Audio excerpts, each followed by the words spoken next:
Welcome back. We're glad to be here. Good to see you, Dallas. Like, seriously, I feel like we always kind of do this little intro every time we get back together where it's like, oh, how you doing, man? And that's fine. We're not faking it. We're always just making dumb jokes to start. But it's been how long since I've seen you? Probably a month or so, at least? Yeah. Something like that? Yeah, it's been a while. We haven't done this. It's been too long. In a while. So I am very grateful for this opportunity. As am I. It's been a void in my soul. Yeah. For the last couple of weeks, and it's can true. only be filled by more cowbell, less Dave, and more Blair. So, Truth, yeah. Those are the three constants in life. Today is a good day. On the episode today, we're sharing with one of my personal favorite theologians, and I know personal favorite to a lot of others who listen to the podcast as well, or at least one of their favorites or most influential, and that's Brad Jersak. And one of the biggest things that he talks about, especially in one of his more recent books, is about the all-inclusive love and mercy of Jesus Christ, and aka Abba, Father as well, of God, the divine. So anyways, the book and a lot of what he teaches and stuff is the premise right now is that everybody's in. You're in. If you are human, you're in. There's nothing that can separate you from God's love. But there's a big but here. And Brad would never add a but to the end of it. This is not his words. This is our damn podcast, and we will add the but. We will exclude who and what we want to exclude. But who is excluded from this all-inclusivity? Where would you start? I'd probably start, if I was to start anywhere, probably with people who put pineapple on pizza. Oh, Dallas? I just think it's gross. I think that it's an abomination. Well, okay, you Calvinist. That's true. Maybe not the people that put it on there, but can we just focus on whoever originally thought it was a good idea? Just damn pineapple. Just pineapple. Yeah. Who needs it? Nobody needs it. That's the answer. It's not that bad though, Dallas. It is bad. It's okay, gross. The context here is we just had ham and pineapple pizza. I did not. We had ham and pineapple pizza and an all-meat pizza. And Dallas and I were talking about how we might split this up when I go home after this. And he was very clear about not being interested in the ham and pineapple. So I told him that he is a heathen. He does not believe in the all-inclusive love of God. So I do, except for pineapple. Yeah, well, I don't need it. That's not all-inclusive. Cats do. Okay, and then also we better include Dave in this list. He's not included.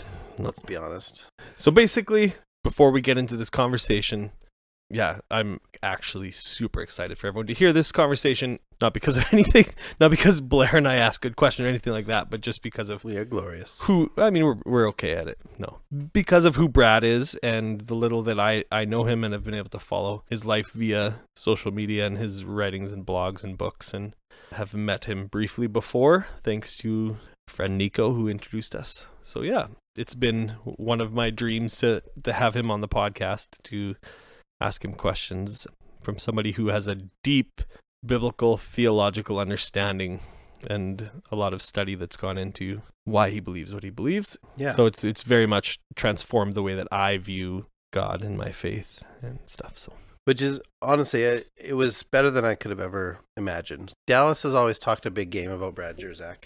I confess to being kind of a fan, but almost like a fan from a distance. I've heard a few interviews with him. I think I went to a workshop that he did once. Right. But, me being where I'm at in my faith, sort of at a very arm's length, hesitant to engage with Christianity on a level other than kind of Dallas and a few close friends and sort of what we're doing here on Shipwreck. I was kind of wondering, how will this conversation go? Am I just going to get kind of grumpy, or not grumpy, but I get it. Is this guy as good as I hope and think that he might be? And I don't mean that from the sense of just he agrees with what I agree with. His depth of knowledge, I think, and experience. My experience with him is I read his book years ago called Kissing the Leper, which was this beautiful book talking about, well, I don't know. I don't have a great summary because it's been 15 years since I read it, but really it's kind of explaining sort of his work in BC and his church about supporting and loving disabled people in poverty, dealing with homelessness, all that social justice warrior bullshit that I absolutely love and adore. But I remember reading that book and it being one of the first examples to me of you can be a Christian and live that deeper level. Not to suggest nobody had ever lived that before, like my parents always taught me that growing up, to care for people, but I'd never seen that blatant example of like someone who was like a theologian leading the church that way. My level of engagement with him was fairly surface level of like, oh yeah, he seems cool. Heard a few good interviews. Right. But my cynicism of all things church and faith right now, I admit I came in with my guard up a little bit, but he disarmed me fairly quickly in this conversation. Yeah, it kind of just gave me a wider perspective, I think, and a deeper appreciation. Maybe like encouraged me to not be quite so judgmental of where other people are at. I don't know if I'll keep this in, but I'm just going to say it. Of course. The example that comes to mind for me is Brian Zond. You heard our last guest, Carl, mentioned Brian Zond's name a bit. Brad mentions his name today. And he's formerly one of my favorite authors. He's written some amazing books on the love of God, the bigness of God, anti-nationalism stuff. So some great ideas, but then he's also posted some things to Twitter, and to like on his online engagement has sometimes left me wanting, and said some things that I think are kind of questionable. But I think also part of the reason that I find it questionable is because Twitter is 240 characters. Right. And likely there's more depth to what he believes than what he can engage in there. And so that's not to give him a pass necessarily on some of the wrong things he might have said. But I also think I was very quick to be like, oh, well, this guy that I formerly thought was great, fuck him. Right. throw him out quickly, and that's sort of my tendency. One of the things that I think I'm guilty of, and Dallas and I, well, you'll hear us talk a little bit more about it in the podcast, and I'm sure we'll dive more into it in future episodes. But Brad was able to say some things that we were able to ask, wait, can you clarify that a little bit? Can you go deeper into this? And I think his clarification made me realize, like, oh, that's maybe I'm making too quick assumptions about Christians or about certain aspects of Christianity and faith beliefs that people are holding. It was good, like I still feel like my same old judgmental self in a lot of ways, but I think this conversation really helped me in a lot of ways as well, just to see, I think, a bigger picture, a wider picture than maybe what I'd been open to before. So I know that we've referenced Brad's work lots over previous episodes, and whether it's his books or conversations he's having online. So yeah, welcome, Brad. Thanks for having me. Super excited to have you here and share your wisdom. So let's start with who are you? Who's Brad? So I'm a 55-year-old man with a wife named Eden, and we have 3 grown children. And now I'm into my first granddaughter. It's a little girl named Ahyan, and she's over in Korea. So that's the family side. What else? Canadian, grew up in Manitoba, been in British Columbia for about 30 years. And in terms of career now, I'm cobbling together things. So I write books, I edit a magazine, I'm the Dean of Theology and Culture at St. Stephen's University, and I do a lot of traveling stuff to churches and conferences and so on. And so all of that put together adds up to an income, which I'm grateful for. This week, or I guess part of this week, I've been in a class dealing with patristic writings, or looking at the writing of Paul through the lens of the early church fathers. And Brad is the teacher for that, of course. So as I've shared a little bit, with my upbringing, whether that's in education or the church I grew up in, early church fathers were not something that we talked about. We didn't read their work. And not to say that that's all bad, but I'm just learning that there's this whole nother tool, if you will, to learn about the Father and learn about our faith and tradition. And I feel a little bit ripped off in some sense that I had no real introduction to it, and part of that's my own ignorance. But as someone who's obviously well learned and read in that area, could you speak to the significance of reading some of this and reflecting on early church writings in a way that could convince someone that the importance of it? Sure. So first of all, what you call the patristics, that's the early church fathers and mothers. They're significant because they are the ones who were closest to the apostles. They could go ask the apostles, what did you mean by this? And then a few generations later, they could still ask their mentors, what did the apostles mean by this? Or what does the Bible, how do you read the Bible? What is the significance of the life of Jesus? And so you're getting people who are still very close to the original events, that are the Jesus story, they're still speaking the language of the New Testament. They're gathering the books of the New Testament and developing the doctrines we've now inherited. The question is, like, why did they come to those conclusions? Like, let's say that Jesus Christ is fully God and fully man, or why did they come to the idea that there's one God in three persons, Father, Son, and Spirit? And they really wrestled through that, and especially this question Jesus asked, who do you say that I am? And that's what they're working out. In addition to being close, then, they're drawing together the books of the New Testament. They're also showing us how to read the Bible. And some of the ways we read the Bible today are very modernistic and literalistic, and they paint a really ugly picture of God. But the fathers show us how to read the Bible in a way that leads you to a very beautiful picture of God and a beautiful picture of the gospel. And it's super clean in that sense, that God is love revealed in Jesus, especially at the cross, and that this God is always good. And if you want to know what goodness looks like, you look at the life and the death and the resurrection of Jesus, and you see that he's this self-giving lover. And I think that's what people need to hear today. But it feels to me like over the centuries, we got further and further away from that, in the sense of we became more comfortable with violence. We became more comfortable with projecting violence onto God. We became okay with a kind of justice that is about retribution and vengeance. And the early fathers they're like, oh no, like that's blasphemy. What do you mean? And so I think what feels to some people today like liberalism is actually just like the inclusive love of our Abba revealed in Jesus that these early folks really saw clearly.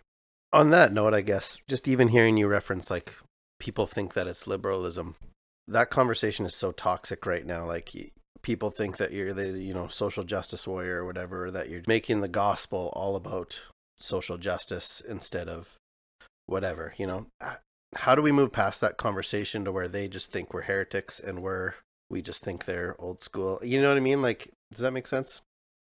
You have any thoughts on that? Yeah, one way that we can do that is, like, you can just yell at each other. That would work. I tend to like that. That's generally my strategy. You can rage on the internet and stuff. But I would say two things. Let's start with self-examination. So when I examine myself, let's say I've gone from the right end of the spectrum to the left end of the spectrum. Have I actually changed? Or am I just now a fundamentalist on the left?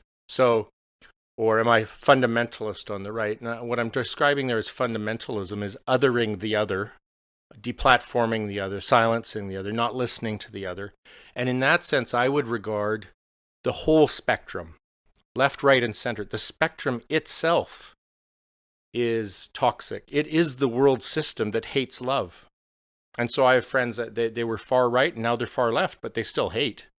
I'm like, you haven't changed at all. You've changed sides, but you haven't changed spirits. And so I think Christ calls us to transcend that left-right spectrum and begin to see in ourselves how we're complicit in this othering thing, which is it's decidedly not love your neighbor. It's decidedly not inclusive, even in the name of tolerance. Sometimes it's exceedingly exclusive. And watch your back then, right? As I self-examine, I'm like, where have I been embedded in that system of othering? Where do I need to repent of malice in my heart? So at one time for me, it was like, wow, I'm not a fundamentalist conservative anymore. Now I just hate them. Wait a minute, I'm still a fundamentalist then. And so that's an issue. But then when it comes to the other then, in terms of having relationship and conversation, I think the most important thing then is I work through, like, what's our common ground, what are our differences, and how do we experience faith. But I think central to all of that, I have a psychologist friend in Holland, and he said this: we could have these conversations and they could be a lot less heated if we could consider the possibility that the other person's intent is faithfulness. So even if I'm talking to someone who's like really quite conservative fundamentalist, let's even say my dad, who's an evangelical, he's not like hardcore fundamentalist, but he's definitely, I'm not on his page in many areas or topics, but when I look at his heart, I go, here's a guy who's absolutely trying to be faithful. The other thing is then I also want to express that to them and say, I may sound like I'm going off on a limb here. I may sound like I've departed from the faith. You might even think I'm a heretic, but could you consider the possibility that I'm actually trying to be faithful, that my moves at every step have not been malicious. I'm not trying to make trouble. I'm not trying to be destructive. I actually am trying to be faithful. So now you could have two people of very, very different opinions who can have some level of trust just in the motive of the other. So if we both think, oh, I get it, you want to be faithful and I want to be faithful, then it may not settle our disagreements, but we won't be excluding the other. We won't be silencing or like, let's say, I won't shut my ears now to your story. In fact, that's the best place to step in and tell me your story. Because most people don't believe or do things just because they're idiots. I mean, that can come into it. But there's a reason, there's a story, there's a journey that brought them to these conclusions at this moment. And I'm like, wow, when I hear that, that makes perfect sense. And I still disagree with you, but like, I'm not mad now. It's the anger we got to tone down, right? That's what I struggle with, is getting rid of that anger and frustration when engaging. Like, I'll probably cut this out of the podcast, but part of my story is like, I was a Christian for a very long time. I'm kind of a Christian now. I don't really know what to even call myself, but like, I just feel so disillusioned with people who would be on, again, to me, it's not as much about liberal or like left or right. You know, it happens to sometimes fall into those categories, but like, to support Trump, you know, or to support putting kids in cages, like, how do you have a conversation about that? And then I feel like a lot of, like, I think what you're saying makes a lot of sense to me in theory, but in practice is where I really struggle, because I don't know how to. So many people, I think, take that as just like, well, I'm going to be above this conversation and not say anything, you know? And that's where I really struggle, is so many people not wanting to engage in challenging, hard conversations. I know I'm part of the problem too, because I really, can be a dick sometimes. I'd leave that in the podcast, and I'd also say that. So you made an assumption there that we'd really want to address, and that is that transcending the spectrum means I can't engage. Do you see how married we are to the spectrum then? If we would actually make that claim seriously, that unless you have a left or right script, you have no engagement. It's like, I think Jesus might beg to differ.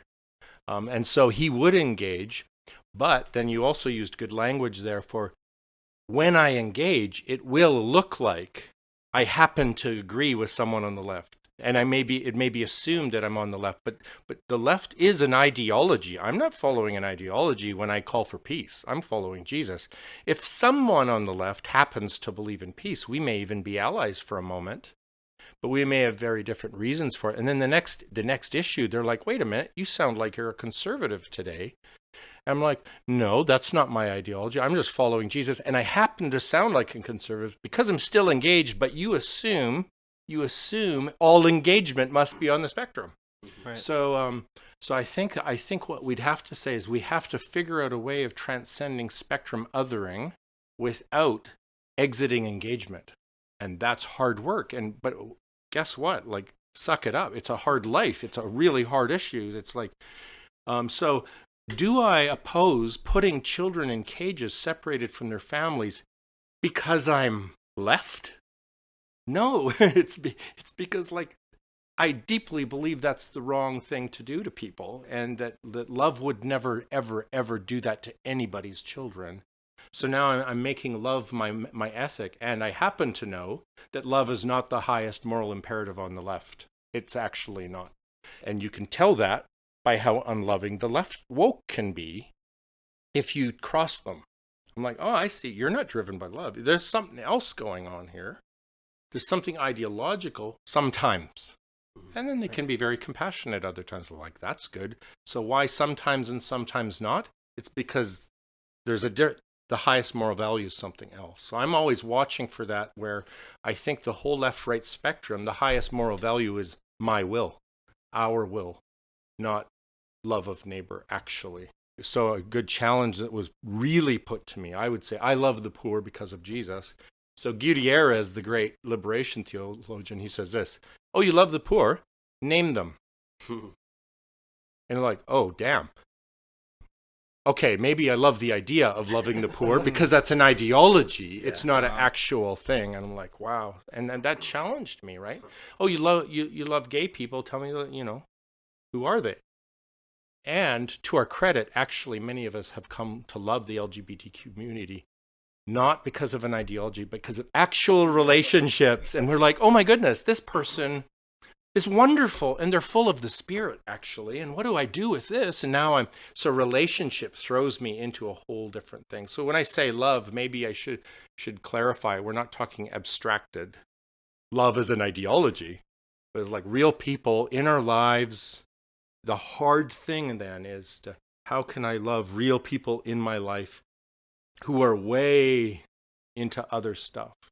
And personally, I've tried to do that very intentionally. So I'll give you an example. I hate militarism, but that makes me other the soldier. And so what I've done on purpose is I've come to know and love and befriend a lieutenant colonel from Special Forces in the American military. And we're in contact at least weekly. And he was also a chairman of the Republican Party for his region. And I mean, It's actual love. This is my dear friend. And we're on such different pages. But if you come to like the children in cages thing, you go, oh no, that's wicked. Okay, so now we're having a conversation across lines where someone on that side is now able to do a self-examination of his party honestly with me without defensiveness. And as chairman of his region, what will that mean for policies? Wow, suddenly stuff could happen instead of me just like making a meme. Right. What's a meme do, right? Well, it's cathartic. It's cathartic, kind of. Yeah. Anyway, sorry, I went off there, but I think it's such a relevant question. That was amazing. I feel like I took us off kind of script. No, that's target, but that I appreciate that very much. That's very helpful to someone like me who's really wrestling with this, because I still kind of cling to Jesus and faith as what I want, but I also don't want it, partly because I find this conversation so impossible sometimes, and so it really can feel hopeless, can't it? Yeah.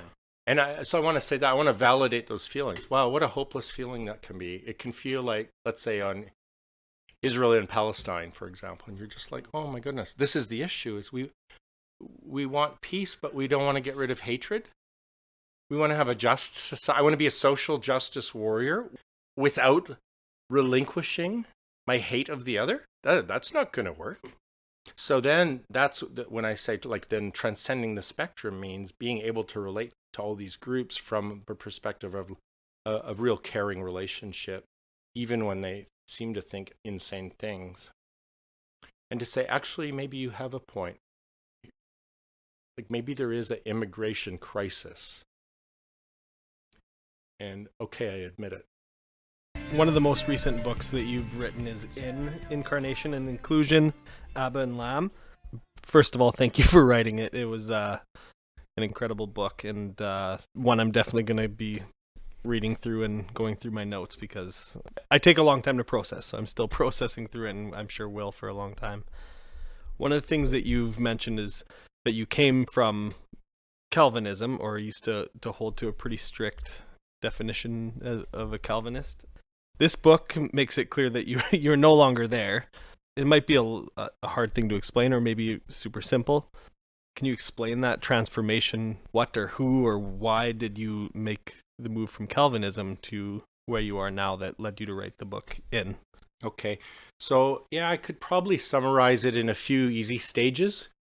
I didn't grow up a 5-point Calvinist. I was a Baptist, and we would call ourselves Calvinists because we said once saved, always saved kind of. But really, it's only when I got to college and seminary that someone said, you won't understand Calvinism until you put it on and enter it. And so I did. I mean, like full on, and I became a 5-point Calvinist, which means total depravity and all of the rest of the tulip.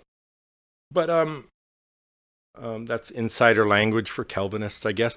But the point is that it unraveled pretty quickly once I got out for a couple reasons. And then there's a bigger thing later. So the couple immediate reasons, one was dealing with real people in pastoral ministry. It's just like God is not this cold.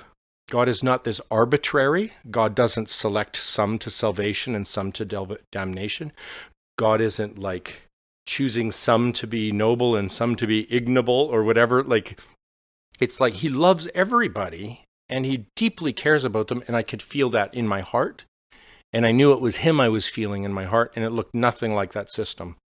Second, I knew the scriptures so well. And I would say at that point, I might have still been a bibliolater. That means the Bible was an idol of mine. But that was to my advantage at the time, because what I saw was on certain scriptures, like, he is not willing that any should perish, but all should have eternal life. I'd say, what do we do with this? And in our system, we'd say, well, he's not willing that any of the elect should perish. And I'm like, that is BS. I know that's not what Paul meant. I know it very well. So if we have to twist the Bible to fit our system, I'm out of here. And it only took like half a dozen of those kind of things where my conscience could not submit to what our Calvinist system required us to do to the Bible. And I knew consciously that we were doing it. I think they did too. And they didn't care. And that they didn't care meant like, this is off. So between the pastoral reality of real people that God cares for and another way of viewing the scriptures, which for me, I ended up at around that time entering the Mennonite church, which was like very gospels focused. And like, I'm a follower of Jesus, not Calvin, and they are definitely not on the same page. Later, there was an additional, even bigger issue, and that was that God of Calvinism is retributive. He cannot freely forgive. He must punish. And he can either punish you in hell forever, or he can punish Jesus in your place on the cross, but he can't actually freely forgive. And I was getting into sort of a contemplative kind of listening, and at that point, one day as I'm listening, and you have to bear in mind, I defended this in my MA thesis, and I just heard a voice in my heart say, stop telling people I was punishing my son. That's not what was happening. Well, I don't just follow voices in my head, but it made me go back to the scriptures.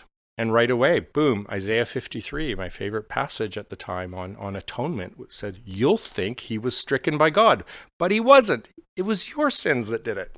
I'm like, oh, wait, there's a way of reading that actually predicts the mistake I had made. So I started then sending out just emails to people across the Christian. I knew I couldn't figure this out through my echo chamber. But I'm like, okay, I'm seeing the scriptures in a new light. What do Catholics, Orthodox, Anglicans, Vineyard, Pentecostals, liberals, conservatives, what do they see? Is there an alternative to this retributive thing? And from across the body of Christ, people were sending me stuff saying, yeah, there's another way to see it. Particularly Archbishop Lazar from the Orthodox Church. He said, yeah, the way you were seeing it, that's Molech. Wrath, appeasement is pagan. What does Paul actually say? God was in Christ reconciling the world to himself, not counting their sins. So in other words, actually forgiving. Punishing so you can forgive isn't forgiving. So that was the end of it for me.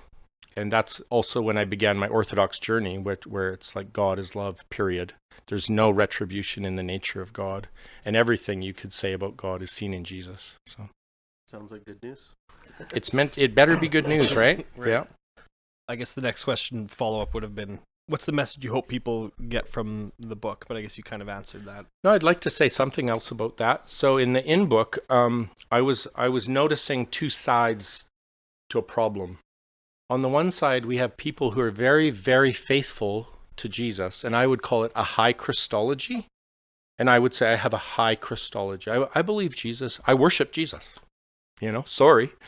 I'm Jesus-y. That's a critique sometimes now. But I noticed among the Jesus-y high Christology people is they could be very exclusive. And it's like, you don't really get to know God till you join our club. And if you're not in our club, the Christian club, like then you're out, right? So I saw the high Christology can tend to be exclusive.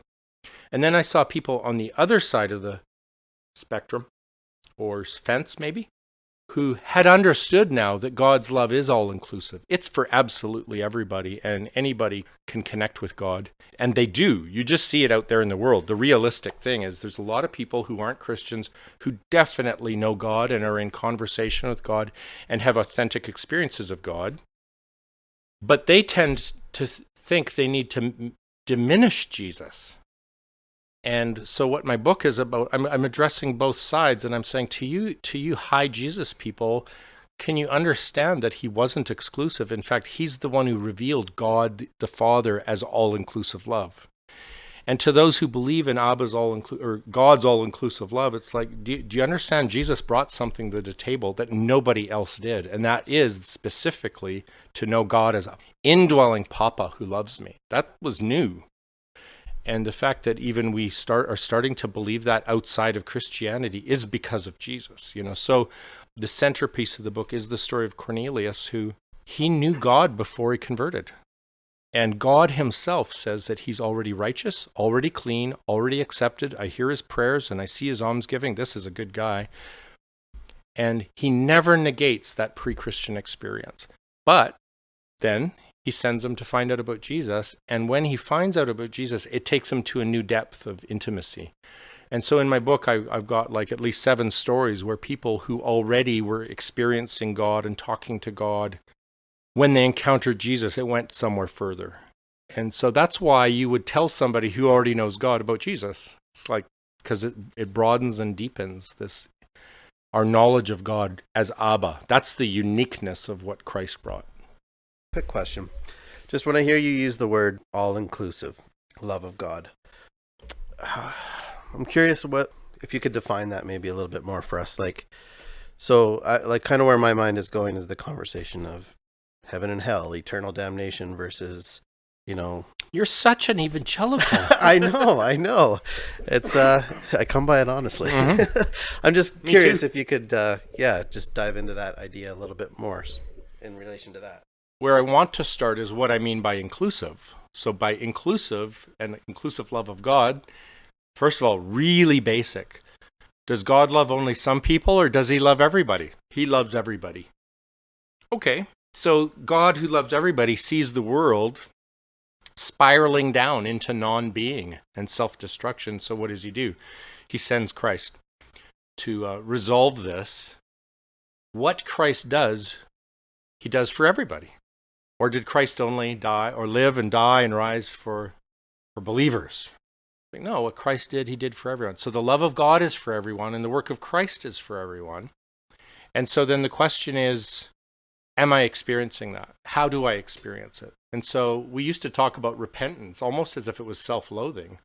In the New Testament, repentance is really, it's turning to the light of love.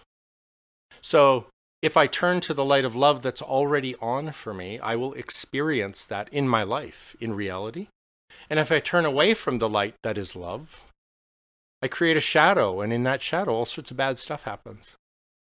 That doesn't change the light of God. It's just my orientation to the light of love, to the light of perfect love, changes my quality of life. And then I would say, because Christ has conquered death, the same continues into the afterlife. Death is not a thing anymore. So if I enter the next life, oriented towards the light of love, I'll experience God as heaven. If I am still oriented away from the light of love, if I hate love, I'll experience God in it as torment. The light is torment to me, or it's darkness to me. The question is, could I yet still turn? An easy way to answer that question is, does the New Testament ever foresee everyone turning? Yes, it does. And I've got over 30 passages that express it, but here's a simple one. Does the New Testament foresee a time when every knee will bow and every tongue will confess in heaven and on earth and under the earth that Jesus Christ is Lord to the glory of the Father? Yes, it does. That's Philippians 2. So the idea is, I still think you need to turn to the love of God in Christ to experience that eternal kind of life. You can do that now. You could do it later. Why would you do it later, though? I mean, we're already in this state of perishing and self-destruction. We desperately need to turn to the light of divine love. But do I think death is a deadline for that? It's like, I hope not. Seems to me Christ holds the keys of death and Hades. And if he holds the keys, what will he do with them? Lock us out? No, he reveals himself to us. So I'm very hopeful. I'm very hopeful that when we pass into the next life, if we haven't had the good sense to experience divine love here, we may develop the good sense there. And I don't believe that God will say, oh, I'm sorry, there's nothing I can do for you now. And I believe that. I'm convinced of that because Romans 8 says death can't separate us from the love of God. Okay, if death can't separate us from the love of God, would you want to turn to it then?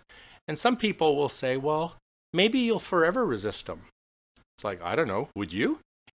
If the delusional factors of the world, the flesh, and the devil, whatever that is, if those are out of the way, then probably the things that cause me now to resist love, once they're out of the way, maybe I'll no longer resist love. So I think the Bible foresees a time when every eye shall see him, every knee will bow, and every tongue will confess. And it's not like with gritted teeth. It's not it can never be coerced, or God is no longer love. That's my sense. And that's not just liberalism again. I want to say this is a major stream of Christian orthodoxy, not only today, but in the early church. That what I've just I was basically just submitting to the great saint, Saint Gregory of Nyssa, who's actually called the father of the flower of orthodoxy, and the father of the fathers, the great defender of the faith, and the final editor of the Nicene Creed. So like credentials, right? And he would just say what I said. I got it from him. Wow. Well, farewell, Brad Jersak. Farewell, Gregory of Nyssa. Yeah. Well, see, here's the great thing is, it's been 10 years since Rob Bell. Yeah. Stuff has changed since then. When Rob Bell said it, it was like, farewell, Rob Bell.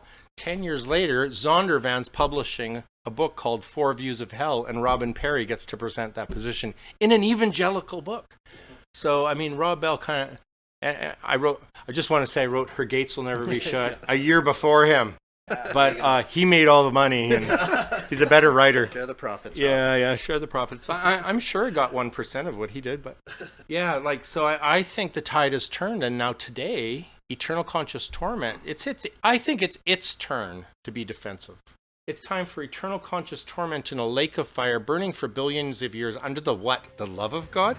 I think it's time it had its turn explaining why that's not a heresy. I've watched you a little bit online and via blogs interact with your friend Safi, and then also in your book you share another story about airplane evangelists, and one of them being a Muslim man, and your friend Safi as well as a Muslim scholar. I've learned a lot just watching you two interact, especially in today's society. I mean, even with Canadians talking about the Don Cherry stuff, or in the States, you see xenophobia or just anti-immigrant conversations happening. It's just really refreshing to see those conversations. I guess a multi-part question. Why is it important for us as Jesus followers to have conversations with people we disagree with, or maybe not even, maybe just outside of transcending that, not viewing them as somebody that we disagree with, but finding commonality. But especially, I guess the biggest part is, how do we do it without fear? Why are those conversations important, and how do we faithfully have those conversations? First of all, it's a mandate. Love your neighbor. And loving my neighbor means knowing them and hearing their story and caring about their lives. That's just like, there's not a why beyond like, this is the commandment of Jesus. We accept the commandments of Jesus aren't arbitrary. So I think there's practical reasons that follow from that. One is, if you don't have relationship or conversation with the other, you begin to believe things that create fear out of nothing. So in other words, my ignorance of who they are is actually generating fear, and that fear turns to anger, and that anger can become violent ultimately. So talk about creating something out of nothing, right? So literally no relationship creates this kind of fear. And if you go even a step further and you silence them, they become radicalized. In their fear, they become more radical in their hate. In my fear, I become more radical in my hate, and suddenly I'm saying things about them that aren't even true of them, and vice versa. And I'm offering myself as God's agent of their punishment and correction somehow, or whatever. Yeah, so I think relationships hugely important to that. And I alluded to this earlier when I said something about entering those conversations has absolutely convinced me, at least in some cases, like Safi, that, his heart is to be faithful. I can work with that. And also then, in his case, he's also like a Jesus-loving Muslim, as he would say all good Muslims should be. And we didn't even know that because we had the Christian propaganda. Right. So when I find out he's faithful and he knows I want to be faithful, then we can talk about our differences without heat. So then I can say, hey, Safi, or like the guy in the airplane, this other imam, I said, it's lovely that we have common ground, but it would be disrespectful for me to pretend that some of our differences aren't at the core of your faith. Like we get in this thing in interfaith dialogue, well, all religions are really the same at heart and the differences are cosmetic. That's not true. That's disrespectful of Safi's position on Muhammad. Muhammad's not peripheral for him. Or in my case, the deity of Christ isn't peripheral for me. It is at the core. So don't pretend we're all just lovey-dovey and the rest is, details. So then what happens is, and I can say, Safi, let's talk about our differences. Tell me the intricacies of why don't you believe this? Why? And now it's a conversation and like zero heat on it. And now we've gone through all our differences with zero heat. And we go, now we can share our faith, which means tell me about your experience with God. And then I tell my experience with God, and we're like, wow, with core differences, we both experience God as all merciful. Isn't that amazing? The conclusion of that conversation is just like, oh my goodness, you're my brother, aren't you? And he's like, absolutely. Okay, now we've got peace on earth. And this is blessed are the peacemakers. They will be called children of God. So I know Christians who are not they're warmongers and they're hate mongers. And I don't know that they're children of God. I mean, their confession doesn't prove that. It's their love that proves that. But now I'm looking at Safi and I'm going, oh my goodness, he's not a Christian. But as a peacemaker, he is like literally intentionally following Jesus' command to be a peacemaker. I think he's my brother. And so my goodness, none of that can happen without a conversation. So something I learned about Jesus from Safi. I don't know that he's added to my Christology, but what I found out is what a good Muslim believes about Jesus. I was told so many times, I bet I've been told 100 times by Christians that Muslims just believe Jesus is a prophet. A prophet, right. Okay, I'm going to quote to you. Safi posted this today from another Muslim friend, Muhammad Islam Awan. Quote, we love Jesus, who is the Word of God, the Spirit of God, the Messiah, the exalted here and hereafter, intercessor, the mercy from God, the peace, the messenger, apostle, servant of God, faithful witness for God, healer of the blind and lepers, raised the dead, miraculously brought food to earth from heaven, spoke from the cradle, breathed life into birds, made from clay, immaculately conceived by the Spirit of God, born of a Virgin Mary, sinless and pure, ascended up to God in heaven and is near to God. God's favor was on him, and God blessed him wherever he was. Such is Jesus, Son of Mary, the word of truth, about which there is no dispute. That's a Muslim. Right. So I'm like, it is not fair what we've said about them. And maybe not all Muslims believe that, but my brother does. Yeah. So that's exciting to me, that we can get somewhere. And we better, because there's over 1 billion of them. I was like preaching from a Muslim. That's awesome. Do you know some of my Christian friends can't say that? What he just said there? Right? Yeah. Like you, could you say that? No, sounds more faithful than I am. I have really appreciated learning from you some of the conversation around deconstruction, reconstruction, faith shifting, evolving faith, all these terms used to basically describe people in the wilderness when it comes to their faith, whether that's walking away from church or from faith completely, or taking a break, or struggling with scripture, whatever that is. There's a lot of the people who are, I'd say most of the people who listen to our podcast are somewhere on that spectrum and questioning, doubting, struggling through some piece of that. What kind of wisdom, or is there hope for those that are done with this or struggling to hold on? No, pretty much screwed. I'm just kidding. Closed. I'm totally kidding. I do want to say, address this and the earlier question about the spectrum, factional kind of stuff. Yeah. In a more Christ-like way. So I've got a chapter on this in a Christ-like way where I talk about alternative metaphors to deconstruction that are a bit less violent in terms of language. I won't go into any of them deeply right now, but just to say things like art restoration or home renovation or detox and rehab, all of these suggest taking great care of yourself.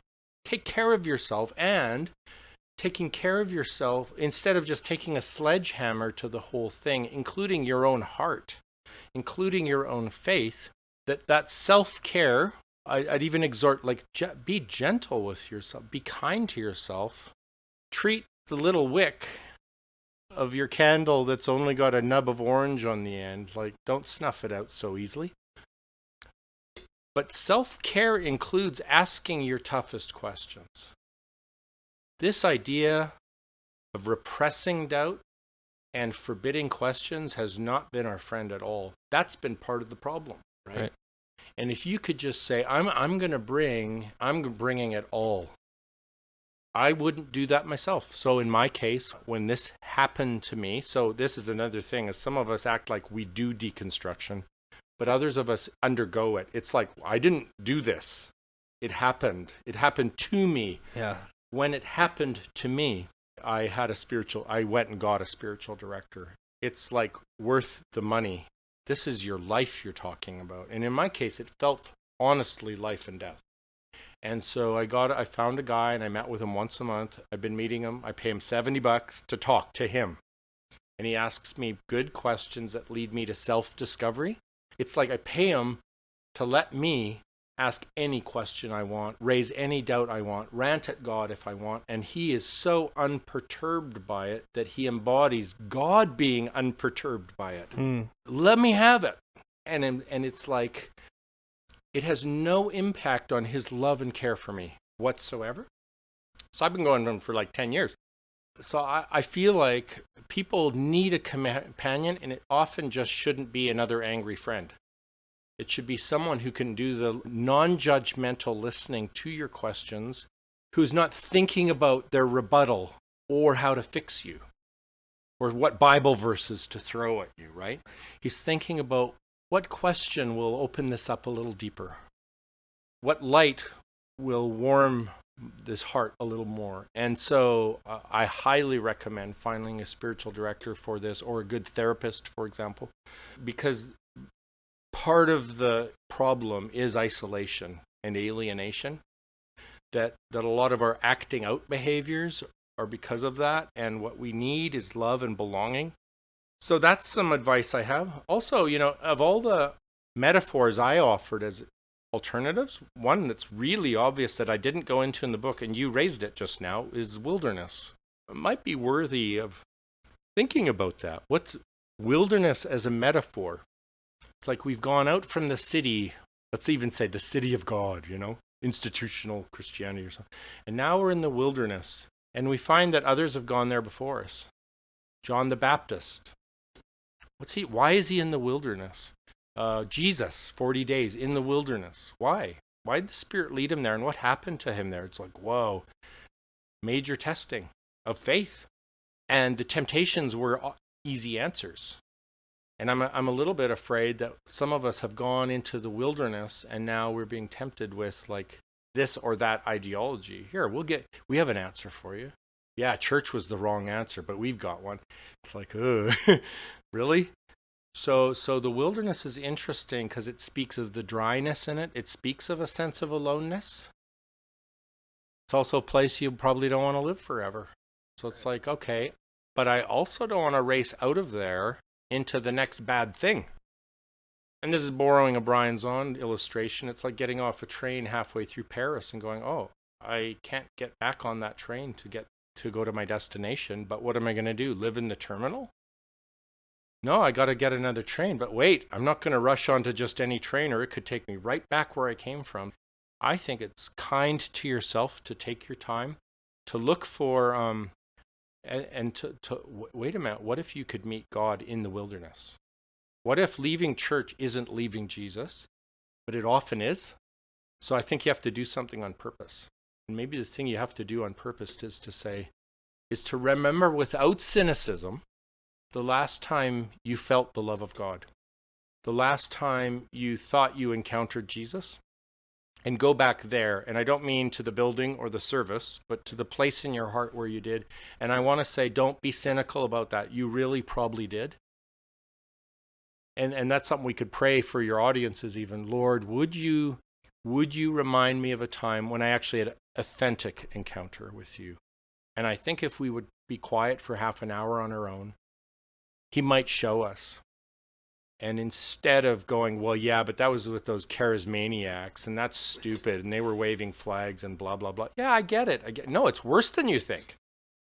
But he was there, and he can be here. And then I would say, all right, if I can sort out where I last met him, authenticate some level of encounter, and just revisit that, and then maybe go, are there others?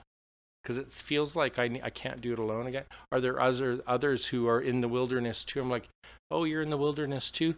Do you remember an encounter you had? Let's start sharing those and maybe re-experiencing them, even in memory.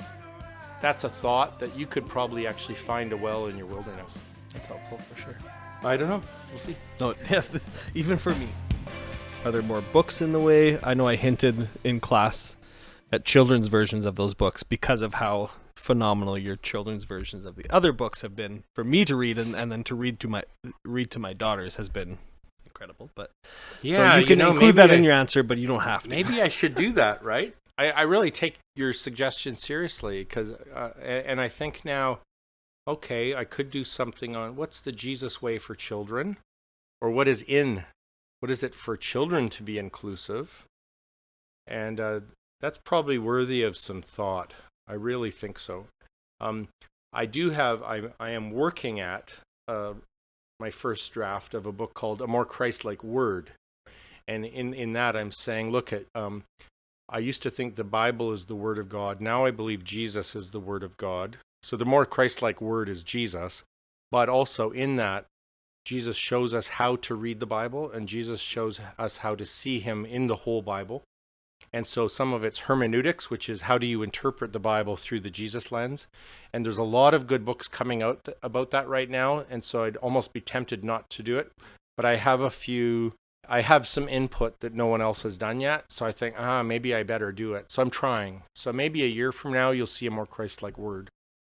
Other than that, I'm looking for students who want to do a MA in theology and culture at St. Stephen's University. I'm the dean there now, and without moving or quitting your job, you could come for 2 weeks, 3 times, and then a travel trip to Europe with me, and do ask some of these hard questions. It's not an indoctrination school; it's a processing school.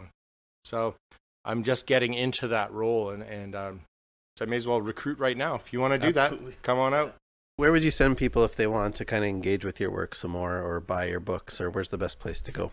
You could go to bradjersak.com, BradJersak, bradjersak.com, and we have a book section. Some of those books in that section we'll just link over to Amazon or the publishers, but it's a clearinghouse for it. And they can find me on Amazon. And then I'm writing at different magazines and journals, so CWR, blog, clarion-journal.com. I'm all over YouTube, and a lot of podcasts now apparently. Yeah. Blog and clarion-journal.com, and I'm all over YouTube, and a lot of podcasts now apparently. Yeah. Sweet. Since you're a theologian, why don't we finish off by you sharing with us what your favorite Bible story or passages, and then explain why it is your favorite. Sure, and I'll start with your first phrase. It's since you're a theologian. So I want to say this about theology, that good theology is not a prescriptive, heavy-handed indoctrination. Good theology is reflecting on our experience with God. Good theology is a critical analysis of how we've encountered him. Even the Gospels are that. The Gospels are good theology because they're reflecting on who was this guy? What did those meetings mean? So my favorite story then is a story of encounter, and it's when Mary Magdalene has discovered the empty tomb, and her eyes are full of tears, and she's like, what have they done with Jesus' body, And then Jesus appears to her. He's sort of like, what are you looking for? It's like, she thinks he's a gardener, and he kind of is. And then he says her name, and then she realizes it's him. And to me, it's the most precious moment in the Bible. It's the first witness of the risen Christ. It is this incredibly intimate moment between someone whose heart is like torn, who actually saw him die, witnessed the tomb being sealed, and is there first thing that she can be to put, and so you just see her deep devotion, and then it's rewarded with this encounter, and I'm like, I want that so bad. And I think that's the solution. The problem is that in the church has been a lack of encounter, and the solution for your nuns and duns is an encounter. It's not going to be arguing them into an idea of Jesus again. Forget it.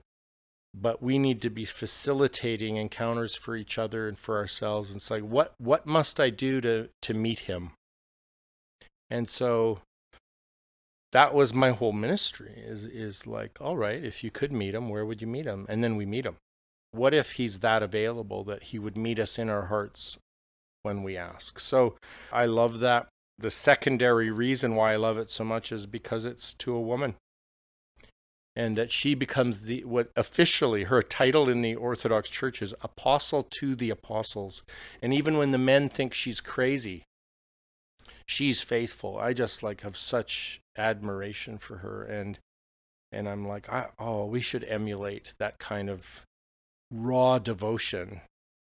And so even though she, maybe she never becomes a famous bishop or something, like, bishop, what's that? That's just leadership. I want to know him. I see my wife in her, and that's also part of it. It's just a woman who knows what it is to sit at his feet and comes away, and I'm like, oh wow, you've been with Jesus, haven't you? You actually know him, don't? Oh yeah, I know. He spoke my name. I'm like, wow. So that's my fave. Beautiful.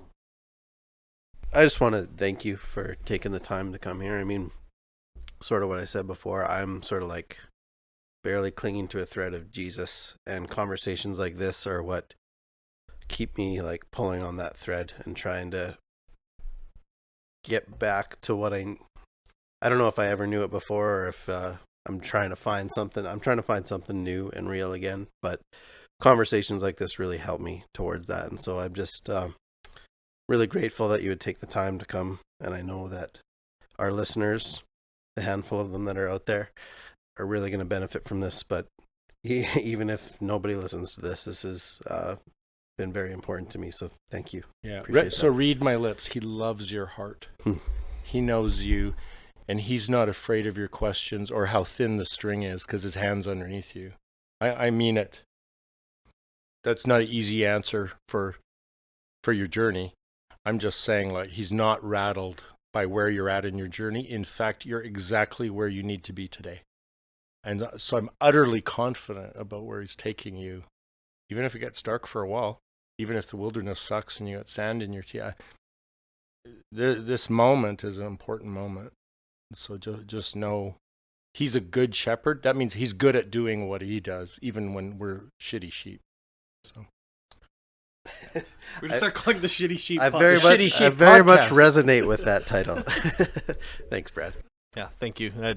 This week has been exhausting, but in good ways, because I've been challenged to open up my perspective and get rid of some assumptions and try and see Jesus for who Jesus is. So you spent several days in class with him, right? Yeah. I imagine your brain is kind of sore. I have a literal headache, and you've spent the way my brain works, I need to process. So I'll have the rest of the day today to just to relax and I'll spend probably the next week processing some of the information I took in during the class. Yeah.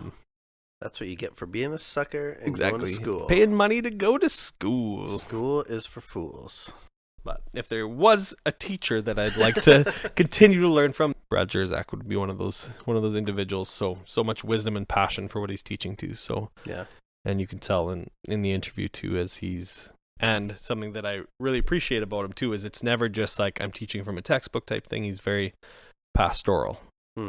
I mean, he even heard you and then spoke directly to your heart, right? So during the class too would try and target sounds wrong. Try and intentionally affirm each person that was in the class and show gratitude that we were there and ask questions and push back. And yeah, I'm extremely, extremely grateful for the class and that he came on the podcast. And I look forward to getting follow-up questions or comments from people who've listened to this episode, because it might be a little bit out of our norm and what we typically talk about, or this would be the second, I guess, I don't know, theologian, like official theologian, although some of the others have been, exactly, especially in the way that Brad described it. But yeah, he's might be a little bit different, and let's be honest, maybe a little too Jesus-y in his terms for some of the people that listen, and that's okay. And if it is for you, I totally get it if this makes you uncomfortable, and